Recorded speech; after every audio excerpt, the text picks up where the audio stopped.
So when we discuss science and technology at our leadership level, we are considering the tools that can give Africa the space to get up from the bottom and navigate its way somewhere. And so we asked our leadership and our colleagues a few questions. One, almost every country on the continent has a Ministry of Higher Education and of Research, all of that. Our parliaments pass laws that give budgets to all these ministries and train almost every citizen from kindergarten to university for free. At the end of which, these same governments go pay even more money to expatriates to build our infrastructure. Consider the misalignment between input and output. And at the end of the day, because someone else builds our infrastructure and our education system doesn't produce the right products, we still have to depend on expatriates to come and repair them whenever they get bad, otherwise they disintegrate. So for us, the key question is to align what our governments are already doing at their level of public funding with the output that they so desire. Comments have been made about brain drain. We hold that the brain drain is not because the Europeans or the Americans want us. Actually, they refuse us visas from going there. We take the back door. It's because our systems don't afford us what we need at home. And so we go out at all costs. So we discuss the brain drain and the manpower and who stays and who doesn't stay. It's difficult to only consider people who want better, greener pastures, as opposed to our own leadership taking the bull by the horn and asking the questions in their own system. Why are they leaving us? We think that question has to be addressed. Many of us, I appreciated the comment earlier with Google and the technology products that they want to offer the continent. But many of us hold this. I don't know what phone you have in your hands. I have an iPhone. Many of you probably have Samsung phones. I thought so. So Samsung is the one company that gives Korea its place on the planet as a powerful country. It's a tech product. That's what we mean by technology. It's a tech product. And if you consider Samsung, it's a company of over 200,000 employees. And hear me, out of which over 43,000 are only computer engineers. 43,000. That's how they make that Samsung phone.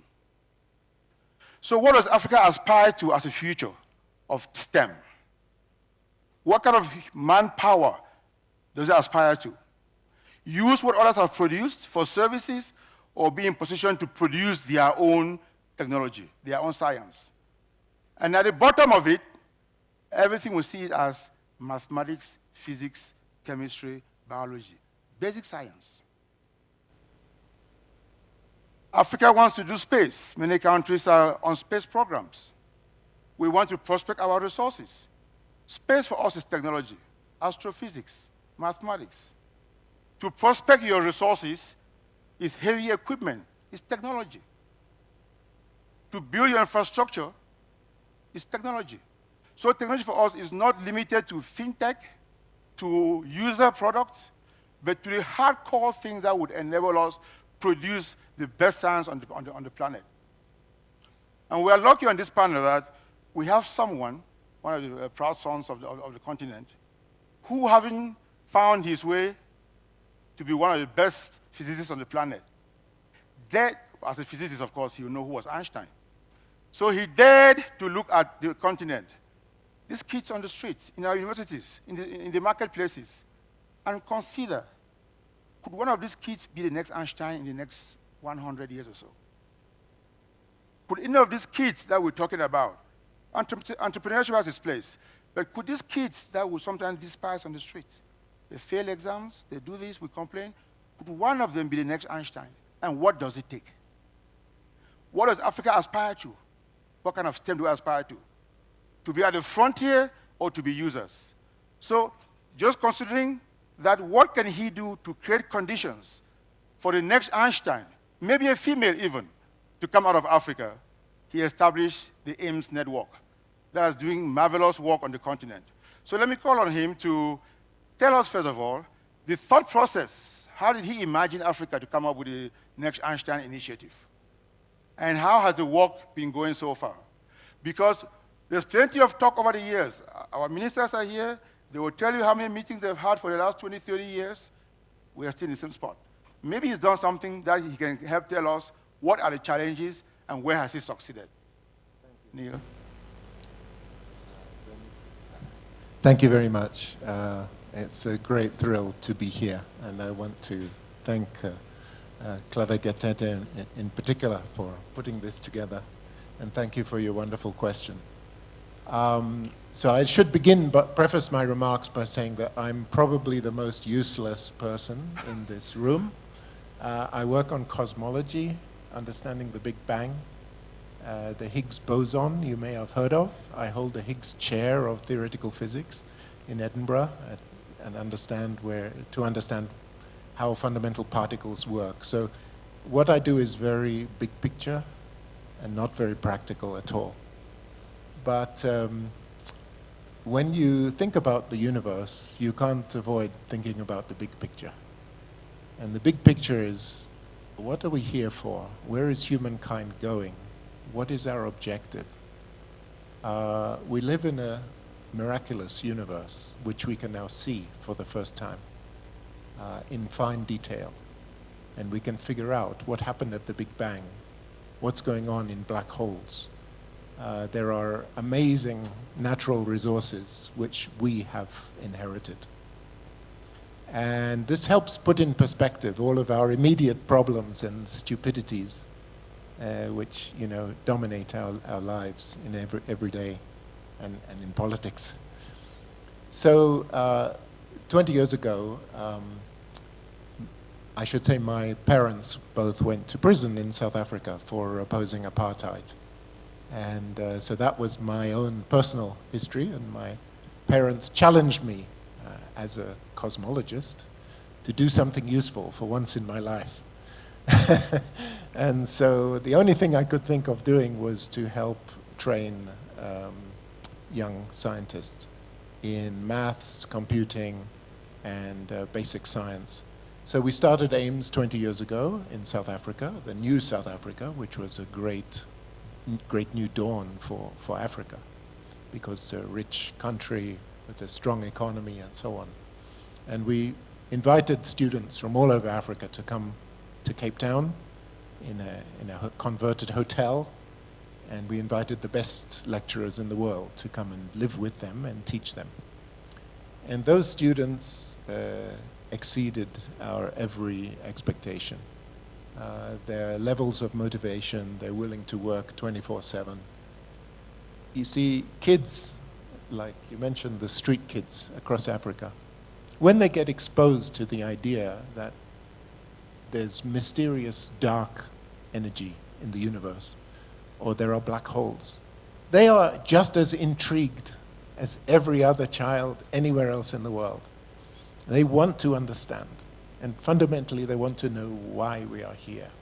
What's going on? What does our existence mean? Okay? And this drives them. And above all, they want to show that they can do it. That people from their country, their culture, their village are just as smart as anybody else. So we've built on that. Cut a long story short, we've worked for 20 years. We now have 3,200 alumni at master's level. We have about 700 PhD level alumni in all areas of science. Many of them are now heads of department. And the Rwandan Minister for Health, who's with us today, is just one example of these brilliant young African scientists who are finally emerging into prominence and prominent positions in global science. Over the next 10 to 20 years, I'm convinced that we're going to see a wave of young Africans at the highest level in science globally. And our task is just to speed that process. So what I want to use this panel for today, if you permit me, is to launch a slogan which I hope will gain traction. And it's a very simple slogan: bring science home. See, like humankind, science originated in Africa. The oldest mathematical artifacts in the world are African. The first industrial processes, smelting, first steam engine was African.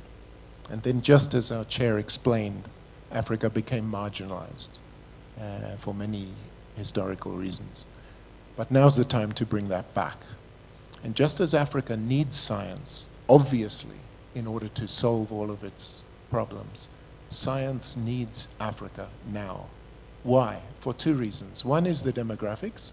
More young people than anywhere else, more motivated, more diverse, they will be more creative, just as in music. How can you think of music, modern music, without Africa? Or sports. When we see young Africans achieve at those levels in science, we will change the world's image of Africa. So the young people are key, but there's something else. Science needs Africa. Why? Because science needs values. Science needs to be driven by values, which include developing science for the benefit of everyone. If we leave the development of science to a few individuals who are chasing that trillion-dollar wealth, individual wealth, this is not a good, this is not likely to result in a science which is genuinely beneficial. But young Africans, because they come from backgrounds of hardship, of struggle, and their affiliation is to their people, when they enter science, they will, and this is my experience, they will want to do science that benefits their communities. And so science needs Africa.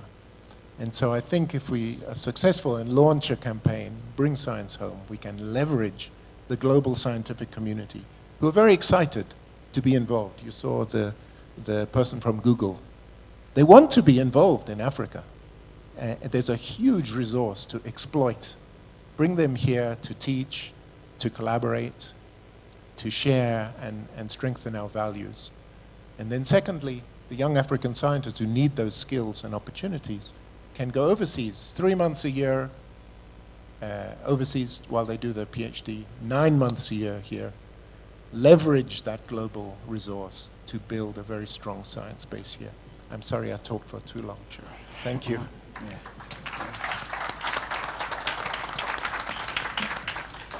Thank you very much, Neil. So let me turn to our colleague from CSR in South Africa here. Again, the story goes that I was born in the Cameroons. And at independence in 1960, Cameroon had 3% literacy rate. And that was pretty much across the continent, barely an educated population. And so the immediate priorities as governments, independence-era governments, were about how to wrestle the mantra of colonial offices from the masters. So they focused all their resources pretty much on humanities and social sciences, the government apparatus, and then to reclaim our history that had been questioned in the prior years. So very little, even though they talked about science, very little was done about science. It was, first of all, let these folks go, sit on the table, and then figure out what to do. That was the focus of our higher education for the most part. But eventually, many countries started looking into how to develop that manpower. We've heard many stories about the Lagos plan, the plan here, the plan there. We have to develop all these things. And I give you a little something that is not often talked about. Still around our independence, because our leadership are here, some of us can talk the way we need to talk, so they can hear very well. So this is are repeated. Around the independence period, the World Bank was the biggest supporter of African economies in terms of financing. And they did a study around 1970 that said developing countries would get more yield, more return on investment if they put it in primary education than higher education. So they forced all our governments to put everything into the most elementary education and ignore the top human capital that will run the countries. So our universities got decimated. But then a few other countries, to go around that, found a need to bring up their scientists together, to help figure out how the country can still develop that manpower, do R&D. And quite a few countries established what they call a Council for Social and Industrial Research. Scientific and industrial research, I'm sorry. Some succeeded, some didn't succeed. Our governments being what they are. One of the best success stories was South Africa. And they are still the exemplar of R&D development for their military, for their industry, for their healthcare systems. They are the strongest of all. Many still didn't succeed, and I know them. So we're lucky that we have Dr.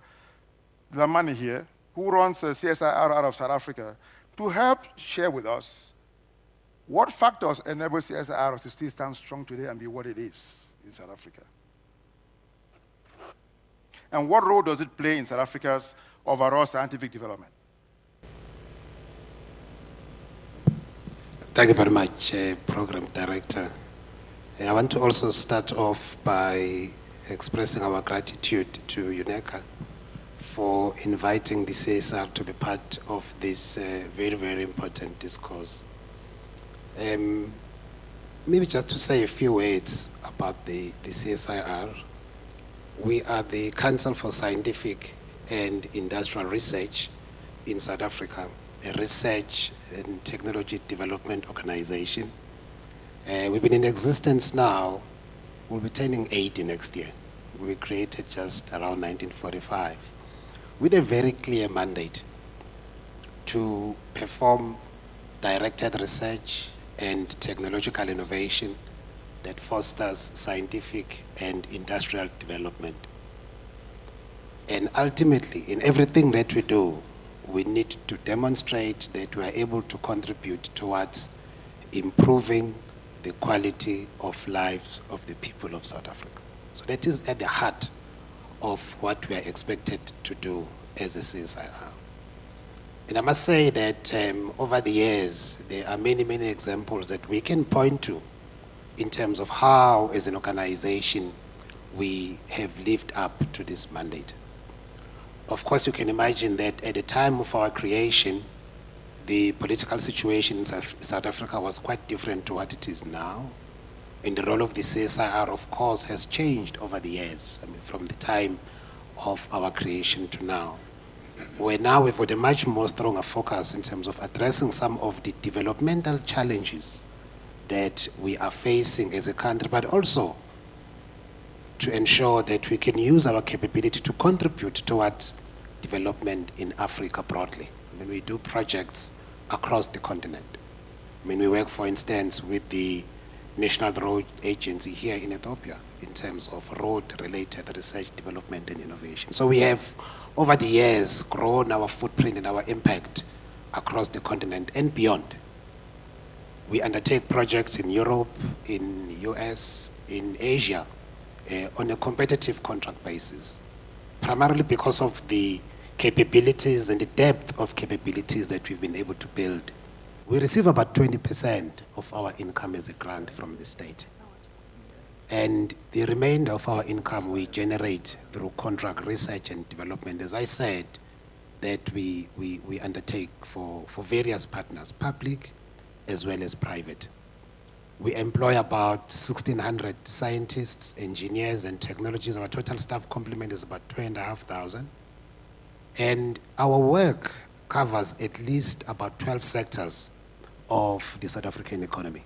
We are in defense and security, in mining, in manufacturing, in chemicals, in ICT, in health, in environmental sciences, in logistics, in the built environment. So we've got a very broad portfolio of capabilities that we've developed over the years.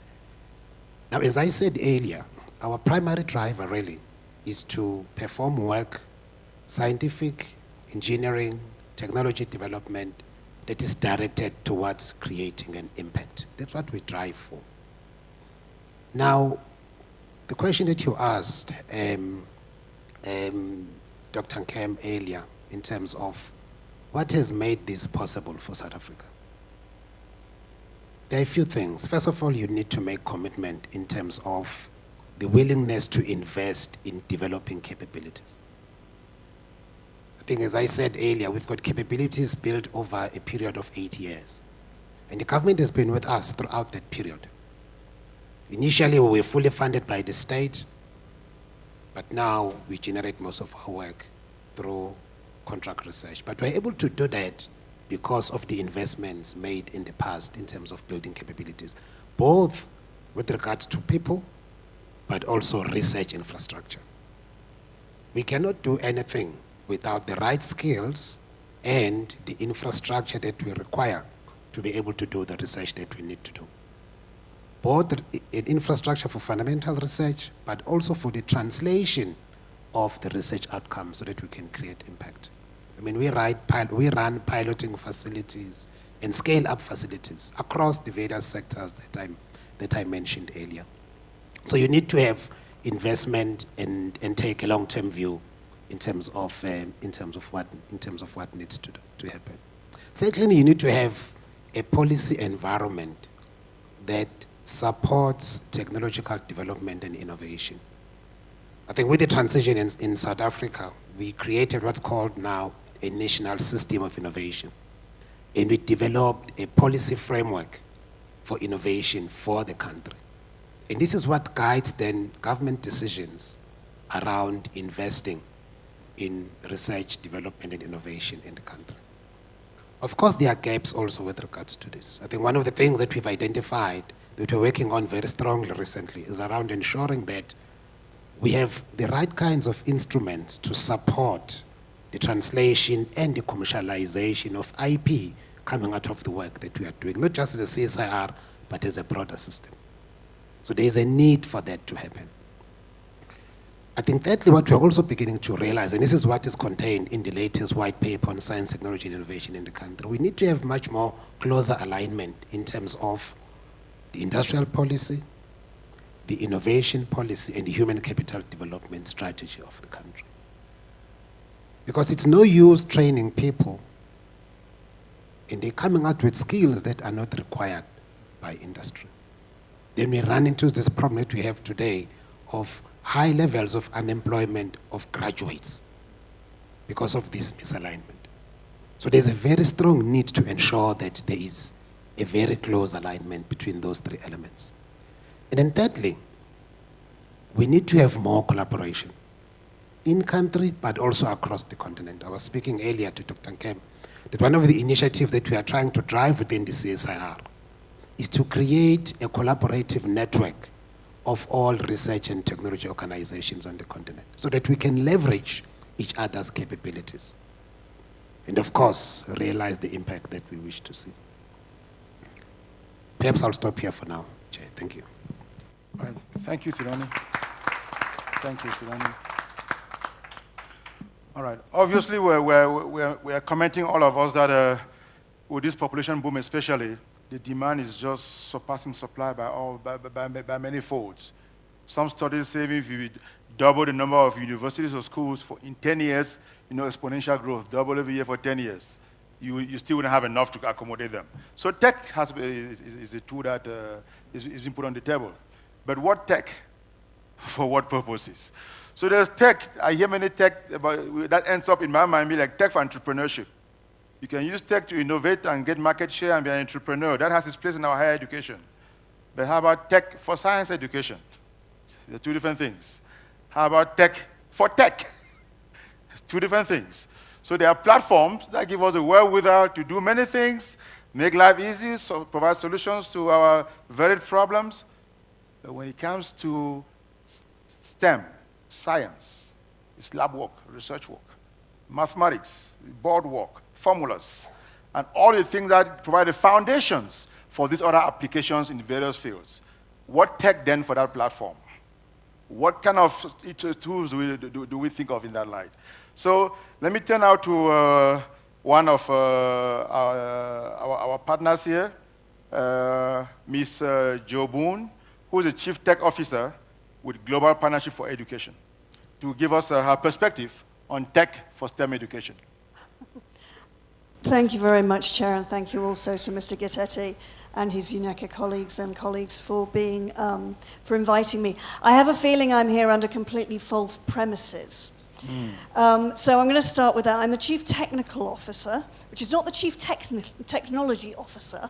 I'm the Chief Technical Officer for the Global Partnership for Education. Thank you. We're the largest global fund for education. And let's say, you know, in the title of this entire thing, it's around transformation through education, science, technology, and innovation. So permit me to talk about the education bit, and not necessarily, you know, right down into the tech bit, although I will talk about the tech bit, just a little bit, and put a challenge there. So anyway, we're the largest fund for education. We're also a multi-stakeholder partnership. So our board of governors includes ministers of education from across the world. We work in close to 90 low-income and lower middle-income countries, over half of which are in Africa. And a lot of what we try to do is to seek to mobilize partnerships and financing to support national education reforms behind government leadership. So it's not just putting the money in, it's actually about how can we mobilize more money, how can we use the money we have and the connections we have to mobilize partnerships. Now, in preparing for this panel, I read an IFC report that talked about the phenomenal growth in technology talent across the continent. I mean, phenomenal. It's young, as we saw in the previous panel. It's increasingly gender diverse, which we saw in the previous panel and not this one. And it's happening in spite of education systems. Thank you, ladies. But this growth is happening not because of education systems necessarily, but in spite of education systems. Because a lot of the young developers are getting their skills online, they're self-taught, some of them are getting it from university, but it's happening because this is where people are seeing the growth opportunities, and that is amazing. But what the report also says is there's a need for those soft skills, the entrepreneurship, the leadership, the communication, the digital skills, the values, local values, not my values, local values, to be able to actually turn those skills into something that's going to drive economies. And I work with a lot of ministers of education. And I know that governments want their education systems to reorientate themselves to the future, to tackle this misalignment that we hear. And I'm a little bit bored, quite frankly, of saying, well, it's the education system's fault, they're not doing the right thing. Well, no, it's not. It's the economy and it's the job market. There's nowhere for them to go. We have to work better than that, right? We've got to get that collaboration going. So I know that there is a huge, huge desire in education systems to reorientate that. And if you look at policies and curricular development, you see that it's getting on paper. It's not being implemented. And we've got to get serious about implementation. It's not about the policy. The policies are usually pretty good.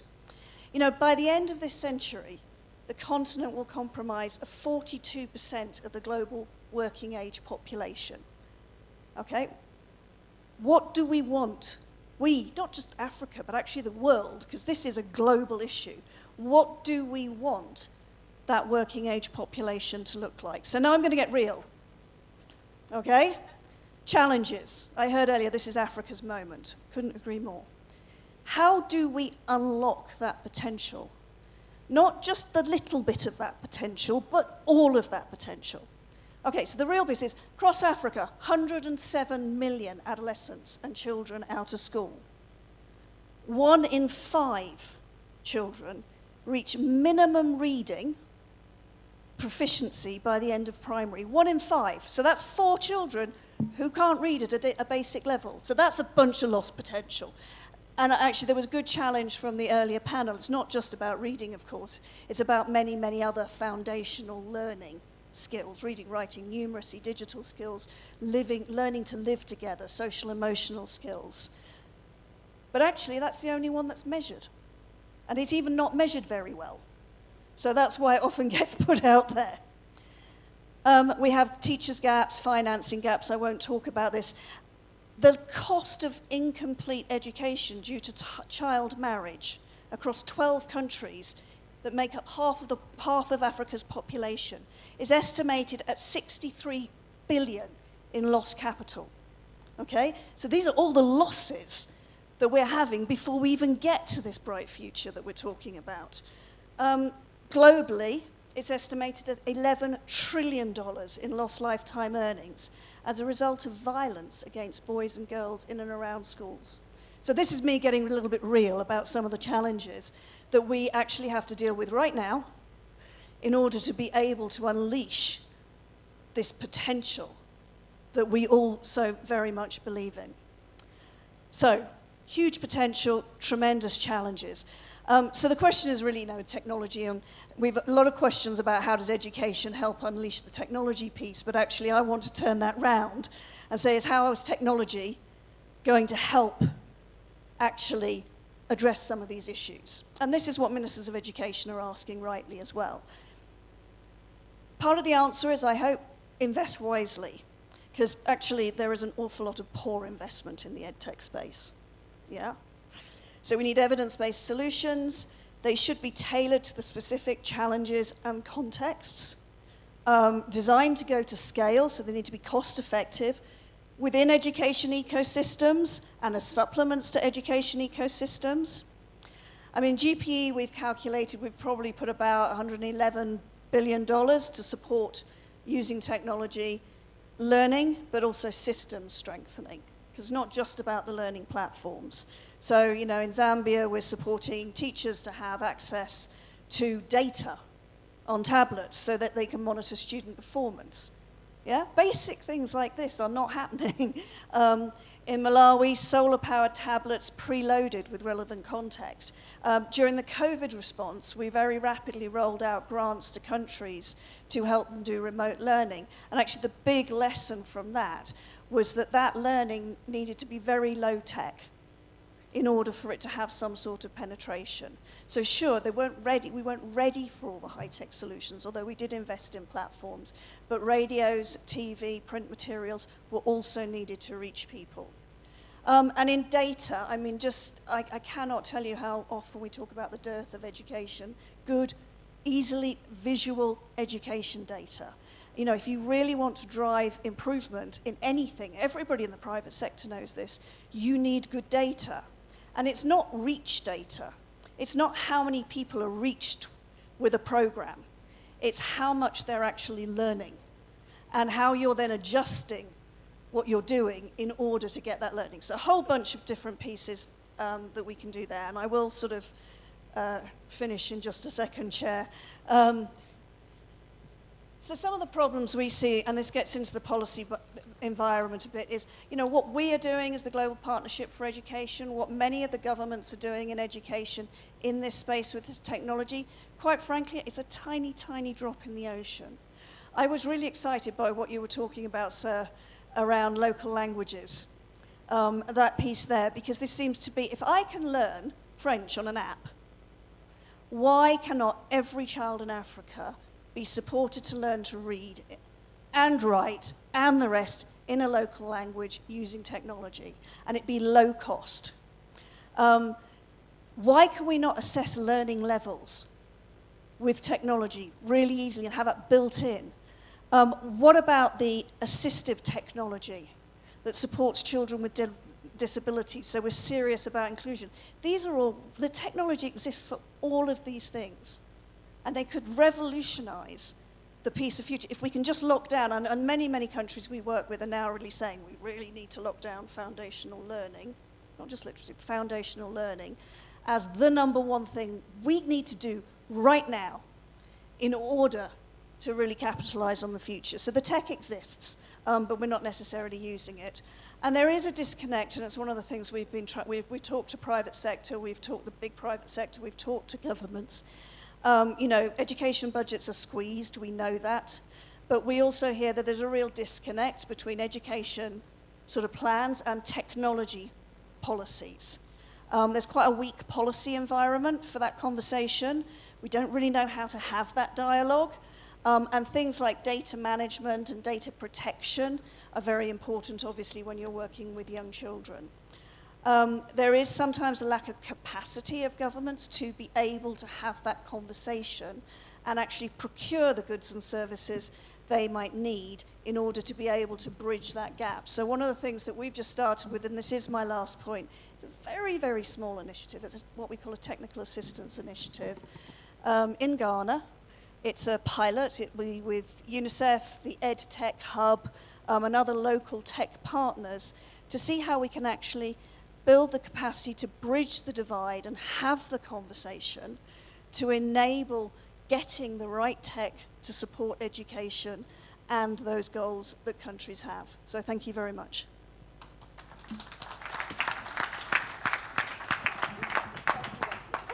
Thank you very much, Ms. Jobun. It's surely a very mixed panel here, obviously. And that reflects the challenges of our higher education and what we call STI. Between the content and the environment that produces it, which technology is one of them. And when you see these discussions, in my mind, it boils down back to our governments that run huge university systems. At the end of the day, we have to get palliative solutions and add on to retrain, to enable, to do other things. And the classrooms have already produced lots of certified manpower. So the question in my mind comes back. If we have to have all this external help to do the job that these 4 or 5 years of universities could have had to do, could this give us the solutions that we need? And we have many partners on the table in that light. 99.9% of our youth go through our university systems. They don't go through the added programs. And those added programs give value. But the bulk of our youth, our national parliamentary budget is through the university system. And so for some of us, that's where research lab works. Lab research, equipment, the thing that you really want to come out and say, here's the next Einstein. They come out of the university. So the panel for me says, imagining Africa's STEM future. If we have to imagine that Einstein coming out of here in 2, 3, 4, 5 generations, then the questions come back to our university systems, to our lecturers, to the, but we do have good partners. In the end, much of Africa's science research support comes from bilateral partners.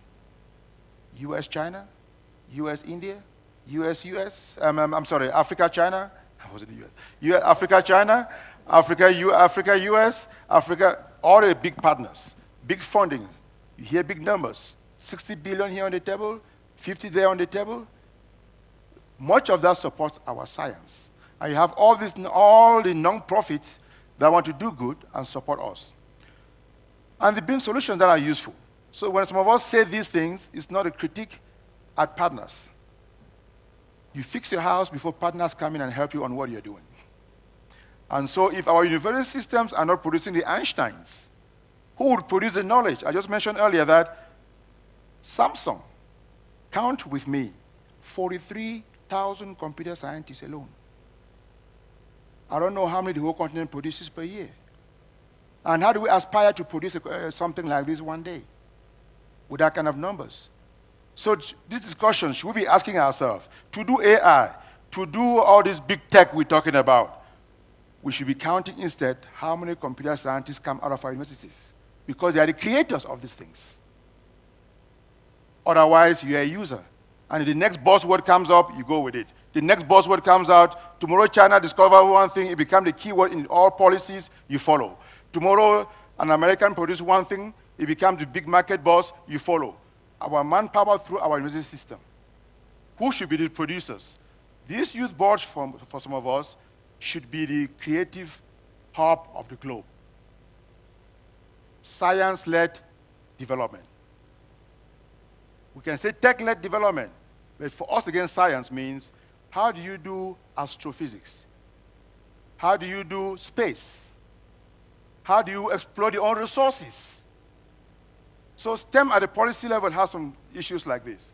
And I'll say that I am. Again, I'm from Cameroon. That's where I was born. On the west coast of Africa, pretty much the whole continent now, their economies rest on natural resources. In many of the countries, you don't have any program on petroleum engineering. So how do you even play a role in that? This is STEM policy, to produce the 1,000 petroleum engineers who will do that job. Otherwise, you're excluded, and you cannot do anything about it. It's the same thing for all other industries, that if we don't train the engineers, not from external add-ons, from our math departments and engineering departments, then this is our conversation till the end. So we have to train for the fields that undergird our industries, our strategic assets as an African continent compared to the rest of the world. So let me turn around and reach out to my colleague here, Mr. Suraj Shah. We know MasterCard came in around 2010, I think, and they've done plenty of work to support African young people, entrepreneurship, higher education. I know they've done programs to train teachers. I was in Yaoundé. I know they had one of those programs there in Yaoundé. They've supported AIMS. They've supported many. They've provided scholarships for young African students. Because of our universities, they will provide scholarships for our students to go and study abroad. So the thing here is our university system. So I know MasterCard, again, has done plenty of work. Please give us a little synopsis on the kind of work. Now our topic is STEM, and there's tech involved. So handle tech, if you will, or any aspect of tech or STEM, as MasterCard holds it. Dr. Kumba, let me start with MasterCard Foundation's history and why we like to be called MasterCard Foundation, not MasterCard. Okay. We were born in 2006. We were created in 2006 through the generosity of MasterCard when it became a public company. Since then, MasterCard Foundation has its own board of directors, and we seek a world where everybody deserves an opportunity to learn and prosper. These are our two charitable purposes under which all our work is focused on. In Africa, we launched the Young Africa Works strategy in 2018, and our aim is to enable 30 million young people, 70% of whom need to be young women, into dignified and fulfilling work. And how will we do this? So we have country programs in 7 countries in Africa: Kenya, Uganda, Rwanda, Ethiopia, Ghana, Nigeria, and Senegal. But we also have other work through our Pan-African organizations, through the Center for Innovative Teaching and Learning, that covers other countries outside of these. Because we're talking about dignified and fulfilling work, we have invested a lot in education, secondary education, TVET, because these are the platforms through which young people will use to get into dignified and fulfilling work. We need to give them the skills, the competencies, and the knowledge on gaining those kind of forms of work. You talk about university a lot, but depending on the research you look at, it's either 8% or 11%. It doesn't go beyond 11%. That's the transition rate from secondary to any tertiary education, in which case vocational training, etc., is heavily ignored. So at MasterCard Foundation, we've decided to invest in those 2 particular areas more so. But yes, we have the Scholars Program through which we kind of fund deserving young Africans into full-fledged scholarships. By the end of 2022, we had completed 40,000, we had enabled 40,000 young people. By 2030, we want that number to increase to 100,000. Along the way, we're kind of building the capacity, institutional capacity of the learning institutions across Africa. Our goal is to always work with 75% or more African-led organizations as our partners. We're happily progressing on that direction.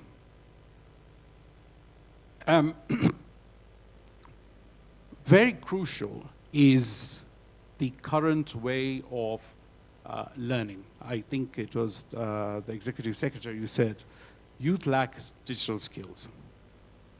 I think they lack digital skills in doing very high performance work. But if you step outside, whether it's Addis, Nairobi, my city, you go to Cairo, you go to Lagos, you go to Abuja, youth are using technology as much as they can.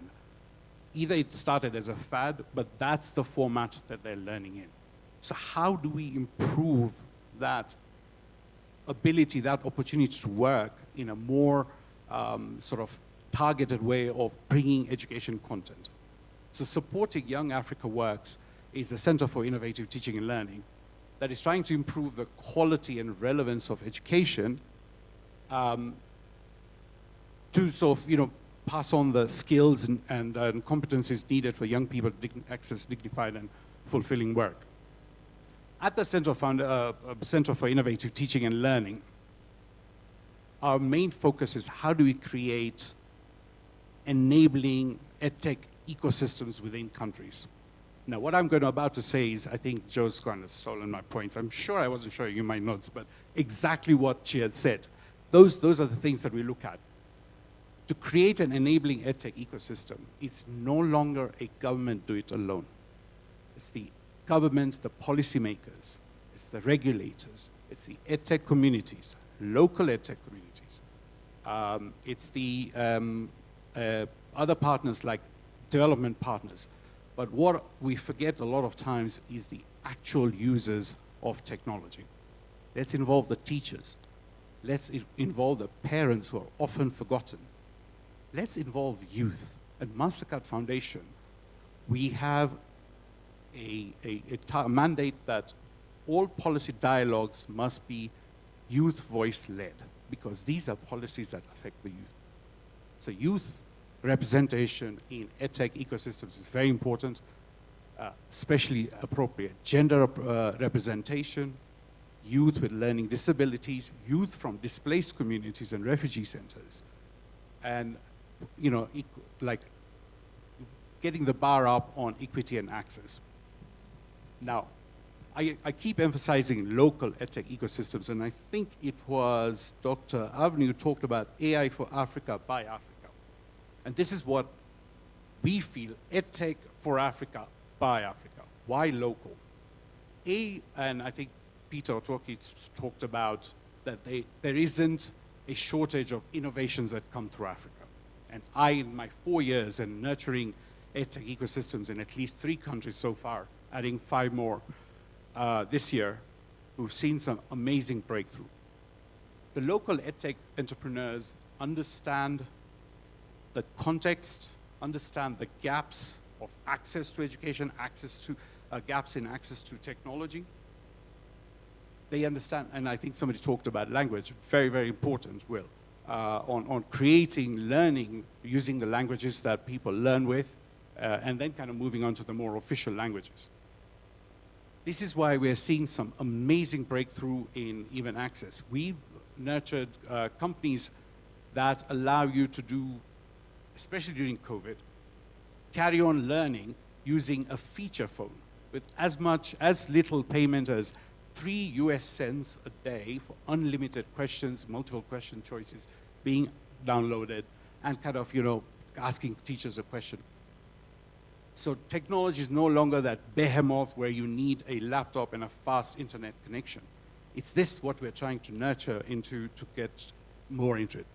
But as the lady from Patek said, they're going to invest in companies that do $200 million turnover. Let's pause here. Africa. Who's the majority demand for edtech? Who's the major clients for edtech?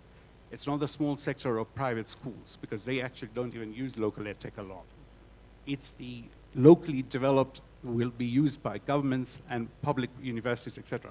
This is why government needs to work at what are the gaps that the government see and how those local edtech ecosystems can bridge those gaps so as to create a demand for their products and they grow. At the center, we're nurturing what we call is fellowships. We've done 3 so far in Kenya, Nigeria, and South Africa, with some amazing innovations that have come out of the 36 fellows. We're adding 5 more hubs across Africa this year. So that'll be 8 hubs in operation, another 12. So by the end of this year, we'll have good 150 budding edtech innovations coming through. I think somebody talked about, I think it was Patek Africa, who talked about the migration of technology innovations across countries, etc. We've already seen it. 2 companies in Kenya in the first cohort last year have taken their operations to Tanzania, etc., because they've got the confidence on how to work with governments and how to kind of expand.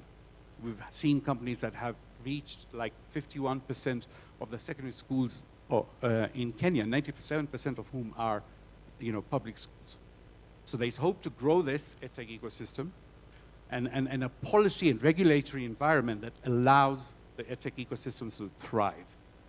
But if we take a step outside of just the regulatory environment, something we do also is we host ministers across Africa in our ministerial forums. Our second ministerial forum was 2022, and of course, the subject was COVID. How do we prevent our education systems from suffering shocks like we did? How do we make them resilient? Should learning come to an end because schools are disrupted, or should we continue? So we're now working with governments across Africa, with our partner, the World Bank, on supporting the mainstreaming of hybrid models of learning. So that if any time formal education is disrupted, it could be a pandemic like it was, it could be political strife, it could be adverse weather, how can we ensure that learners keep learning? And that way, there are thousands, if not millions, in every country in Africa that actually cannot access education. So even covering learning anytime, anywhere, especially for girls who in secondary school systems kind of tend to drop out a lot. How do we ensure that girls' education carries on? So that's something we do. And then, of course, Joe mentioned data. This is our partnership with ADEA on working with 30 countries across Africa on what is that data? Where is it going to reside? That quality, on-time, relevant data that enables not just the policymakers to make the right strategic decisions, but also the entire education technology stakeholders to kind of understand where the gaps are and how to continuously keep filling that. Thank you very much. Thank you very much, Mr. Shah. Thank you, thank you. All right, we saved the most consequential for last. Because every discussion, again, on our continent is led by our political leaders, heads of states, the ministers, those who are tasked by the public funding to do the job for us. And we're lucky that, maybe we are lucky, but he's unlucky. But we have the Honorable Minister of Science, Higher Education, Technology and Innovation of Zimbabwe here with us. We're actually hoping that we'll have the AU Commissioner for ESTI, but this weekend being one of his most busiest. And we're lucky that the Honorable Minister opted to come and clarify some things, using Zimbabwe as a case study on these discussions on STI. Please, Mr. Minister, help us answer this question that we ask to all our ministers, why things are not working or they're working. I don't know. But we ask them questions every other year, every forum, every conversation, every AAU meeting, every other. So tell us, what are the challenges as a minister when you sit at your desk? You look at the lay of the land of your country. You imagine 50 years ahead. You imagine the labor force, the demographics, everything. Zimbabwe is one of the powerhouses of the continent politically from its history, during the frontline states. They are many of us are so proud of their backbone as a strong African country. Now, when it comes to STI, I know the higher education in Zimbabwe used to be the exemplar for the SADC region.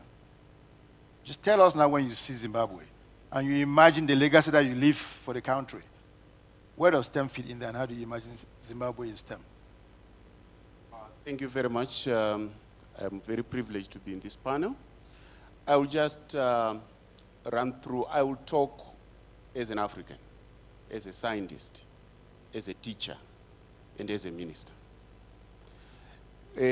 One of the most important questions, I think Zimbabwe gives an example, and I'll just give you an example of what happens in Zimbabwe. Statistics. Zimbabwe has the highest literacy rate in Africa, 98%.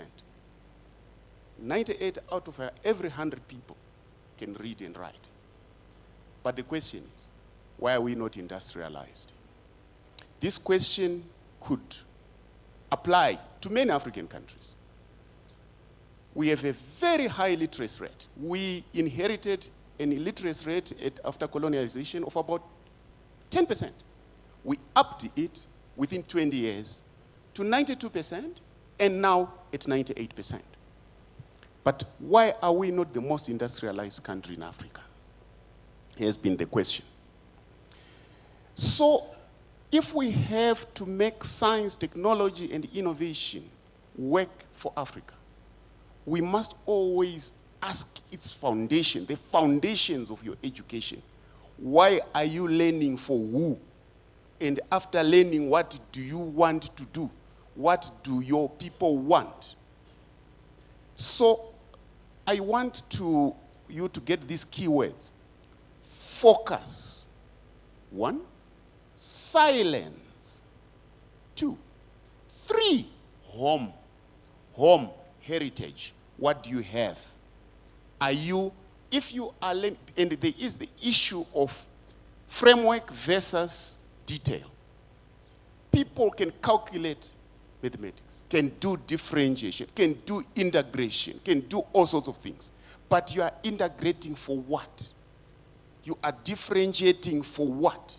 Because we have some of the best minds. In Africa, we have some of the best minds. I'm not saying Zimbabwe. In Africa, we have some of the best minds. But they have to answer the fundamental question of what do our people want before you learn.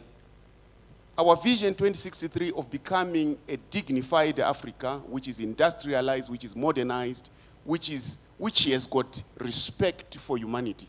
Best is how we achieve it is based on the capabilities that we have to deploy. And we have to go back to basics. People need food. 1, people need shelter. 2, people need connection. Connection includes telephones and transport. People need health. People need water.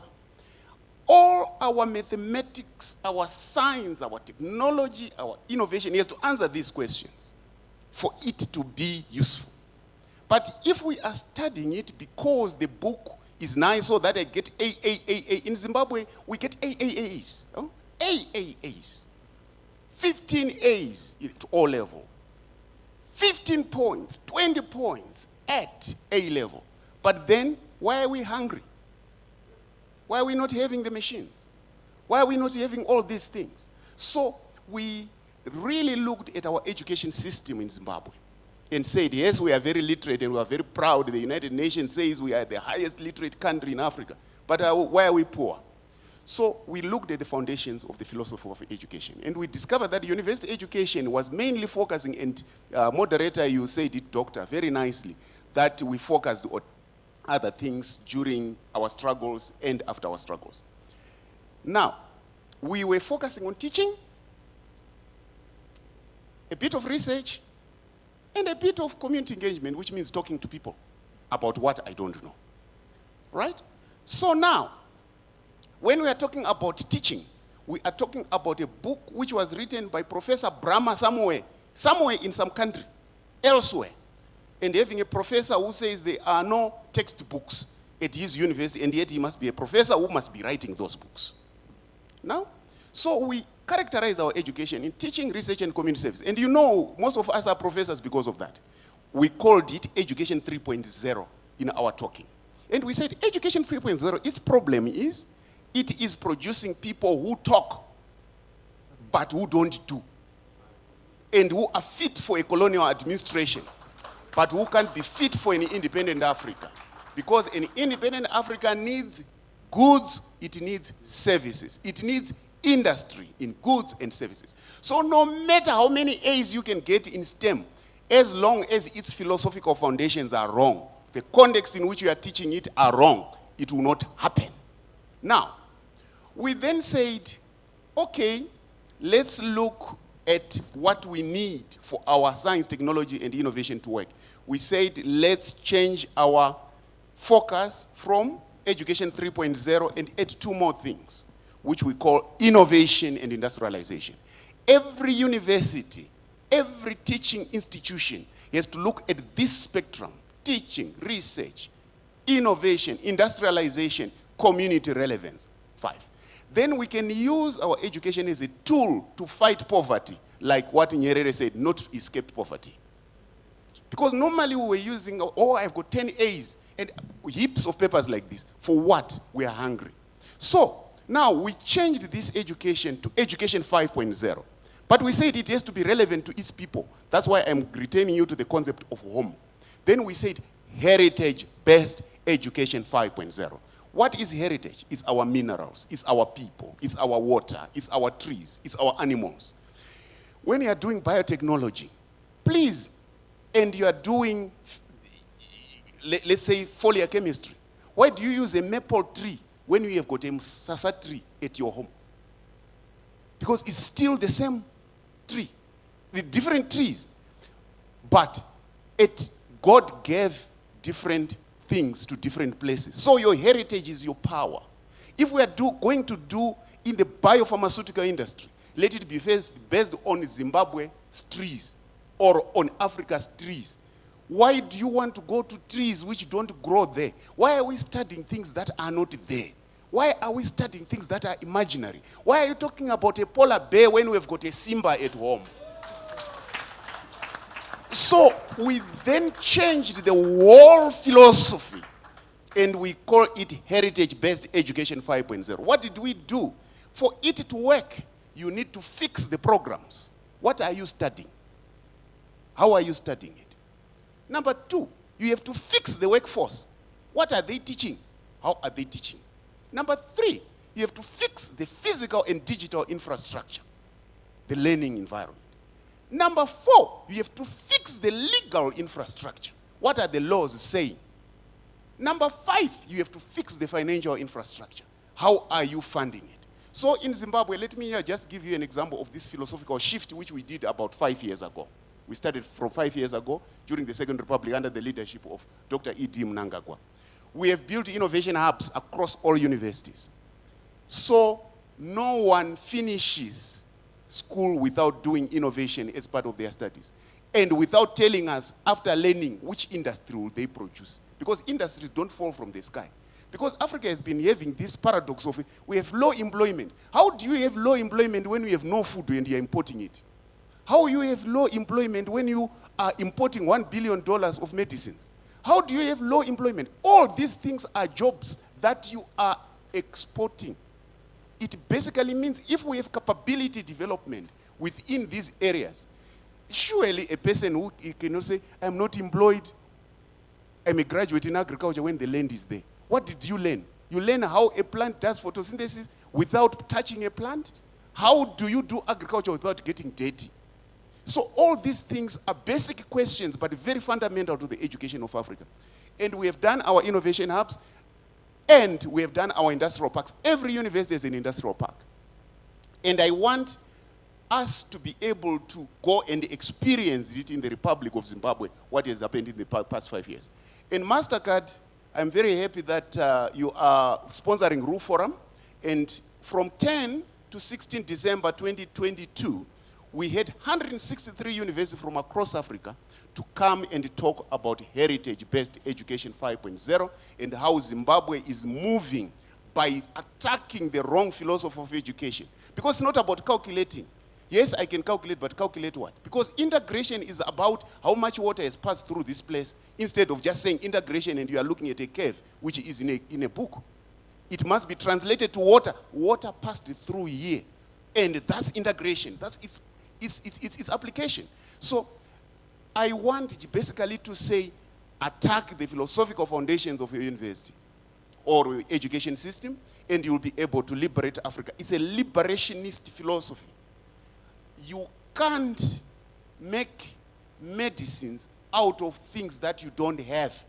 You can't mine minerals from minerals that you don't have. Surely you have to dig what is there. So once Africa believes in home, which I call heritage, we will progress. We will use our minerals.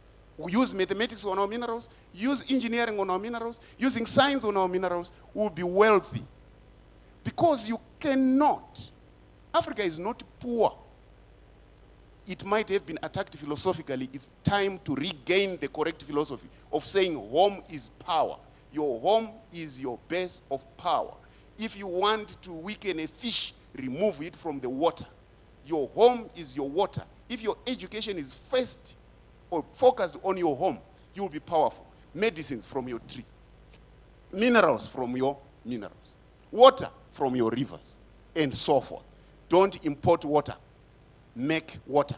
Don't import minerals. Mine them and do the value chain. And the university, the educated person, is the basis of all this. But education is not reading and writing. Reading and writing is the foundation. After reading and writing, which is coding and decoding, you must be able to apply it for industrialization and modernization. Therefore, we believe heritage-based education 5.0 framework is the way to liberate Africa. During COVID, the whole of COVID, Zimbabwe had less than 6,000 deaths, but may all those who lost their lives rest in eternal peace. But it was fought using Education 5.0, using the education system. We started making our own oxygen industry using this design of the education system. Now we are exporting oxygen, just in 5 years. We started making medicines out of this philosophy of the education system. You might have a lot of energetic minerals, but just like I want to finish by saying, petrol has power to propel you from place to place. But if that petrol is not put in a tank and controlled in terms of its burning, you will not go anywhere. So we cannot always say we have a demographic dividend. Oh, we have got young people. But if those young people are not channeled within the correct philosophy of education, it will be a lot of energy, a lot of movement, and no results. So it's about the philosophy, it's about the frameworks, and we'll industrialize and modernize Africa. I thank you. Thank you very much, Honorable Minister. Integrate AI strategies into existing digital transformation strategies aimed at closing the digital gap and accelerating development. There's no need to bolt AI separately on to what's going on. I think it's important to find ways to integrate AI into existing digital development and digital transformation strategies.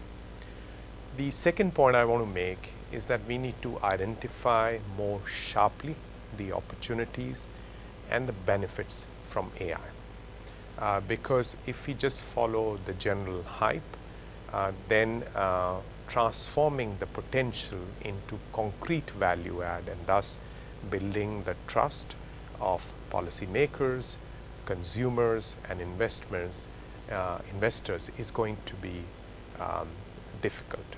So we have to identify more sharply exactly what we can do with AI, whether it's in the area of agriculture and food security, to build more climate change resilient plant varieties, agriculture practices, or it is to train farmers using more innovative ways, AI-driven ways, to meet them closer to where their problems are, or areas like health, the green transition, smart energy grids, or what have you.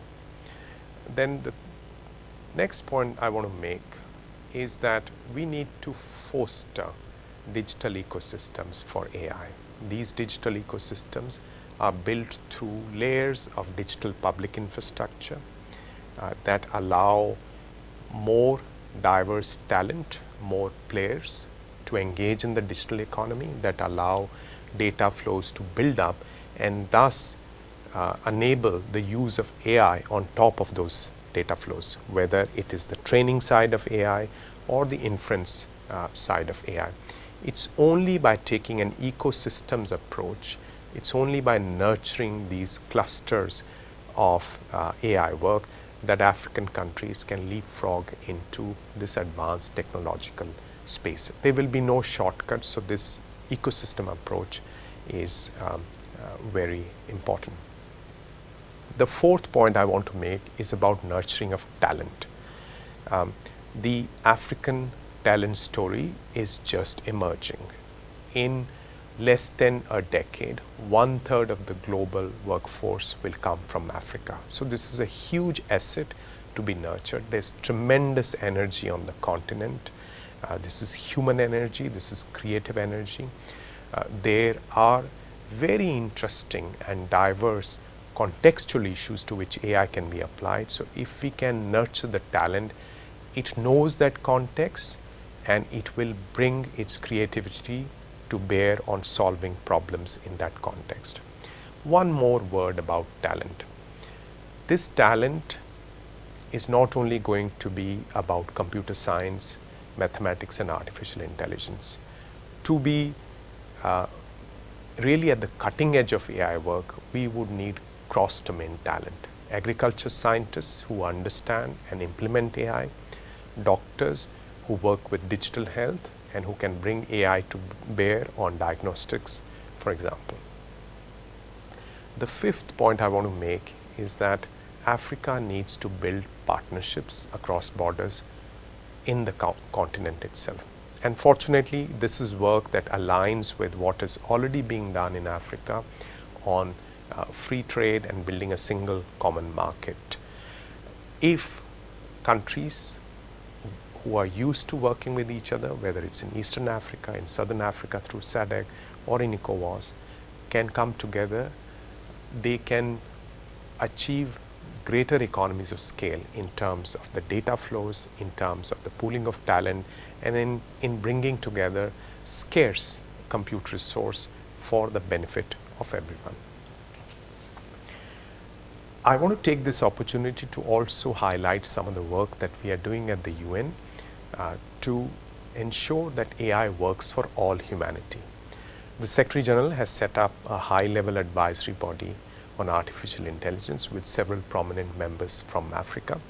Its interim report that was released around Christmas emphasizes a balanced approach across opportunities and enablers, across risks and challenges, and of course the institutional governance response. I want to stress that governance itself is an enabler alongside data, compute, human resource and knowledge of the context. And the advisory body's members who are deeply interested in AI's role in the SDGs, in building a more inclusive, more empowered digital future, they have looked at specific enablers, specific strategies to make sure that these technologies are adopted responsibly, are landed in context, and more importantly, that they are not just taken as consumers, but countries in the global south, in particular in Africa, can become solution makers themselves. This work continues. The advisory body is now in a listening phase. It will engage a number of communities from around the world, including in Africa, focusing on some of the priority areas that I have just outlined, but also digging deeper. For instance, there's a very interesting idea that the advisory body is going to pursue. How does a startup located in Nairobi, a hypothetical startup, participate as an equal partner in the global AI value chain? We will continue to work with our colleagues at the ECA, at the African Union Commission and other partners across Africa to ensure that AI works for development and that it works for everyone, in particular our friends and colleagues in Africa who have so much to offer to the world as it builds this digital future, inclusive, empowering digital future for everyone. I thank you very much.